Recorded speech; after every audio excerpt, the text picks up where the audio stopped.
നിങ്ങളൊരു ഇൻട്രോവേർട്ട് ആണെങ്കിൽ നിങ്ങൾക്ക് എങ്ങനെ സ്ട്രാറ്റജിക്കലി നെറ്റ്വർക്കിംഗ് ചെയ്യാം? ഒന്നാമത്തെ ടിപ്പ് എന്ന് പറയുന്നത് ഓൺലൈൻ പ്ലാറ്റ്ഫോംസ് യൂസ് ചെയ്യാം. ലോ പ്രഷർ കണക്ഷൻസ് ആണ് ഓൺലൈനിൽ നമുക്ക് ബിൽഡ് ചെയ്യാൻ പറ്റുന്നത്. റാൻഡമായിട്ട് നിങ്ങളുടെ ഏരിയയിൽ ഇൻഡസ്ട്രിയിൽ എഴുതുന്ന ആൾക്കാർക്ക് കമൻസ് ഒക്കെ കൊടുത്തുകൊണ്ട് തന്നെ നിങ്ങളുടെ റിലേഷൻഷിപ്പ് ബിൽഡിംഗ് പ്രോസസ്സ് നിങ്ങൾക്ക് സ്റ്റാർട്ട് ചെയ്യാം. ഇനി രണ്ടാമത്തെ സ്ട്രാറ്റജി എന്ന് പറയുന്നത് സംസാരിക്കുന്നതിലും എഴുതുന്നതാണ് നിങ്ങൾ കംഫർട്ടബിൾ എങ്കിൽ നിങ്ങളുടേതായ രീതിയിൽ നിങ്ങളെ പ്രൊജക്റ്റ് ചെയ്യുന്ന രീതിയിൽ നിങ്ങളുടെ ജോബ് സെർച്ച് മെറ്റീരിയൽസിനെ റിഫൈൻ ചെയ്യാം.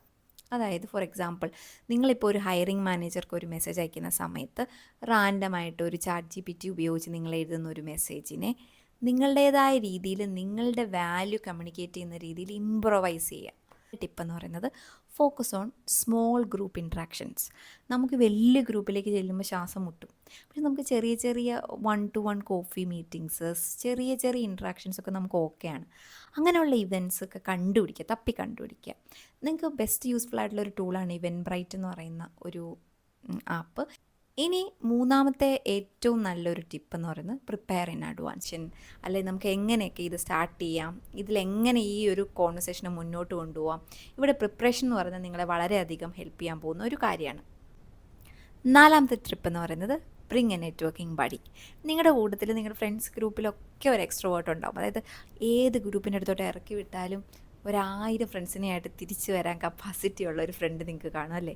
അങ്ങനത്തെ നെറ്റ്വർക്കിംഗ് ബഡീസിനെ കണ്ടുപിടിക്കുക. അങ്ങനെ ഉള്ളവരുടെ കൂടെ പോവുക. അപ്പം ഓട്ടോമാറ്റിക്കലി അവർ നമ്മളെ ഇൻട്രൊഡ്യൂസ് ചെയ്യും. നമുക്ക് ആ ഒരു ഫസ്റ്റ് ടൈം ആ ഇനീഷ്യേറ്റീവ് എടുക്കാനുള്ള നമ്മുടെ ബുദ്ധിമുട്ട് മാറിക്കിട്ടും.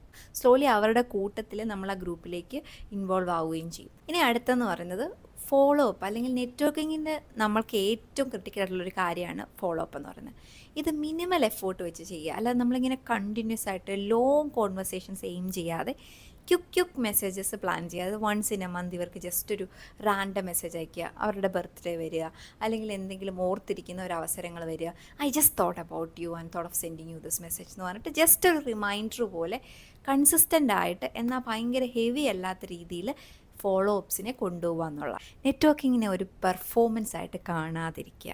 അതിനെ ഒരു പോസിറ്റീവ് ആറ്റിറ്റ്യൂഡേയും മൈൻഡ് സെറ്റോടെയും കാണുക എന്നുള്ളതാണ് ഏറ്റവും ക്രിട്ടിക്കലായിട്ടുള്ള കാര്യം എന്ന് പറയുന്നത്. അപ്പം നിങ്ങൾക്ക് സംസാരിക്കാൻ ബുദ്ധിമുട്ടാണെങ്കിൽ focus more in writing. Social media കുറച്ചും കൂടെ സ്ട്രാറ്റജിക്കലി യൂസ് ചെയ്യുക.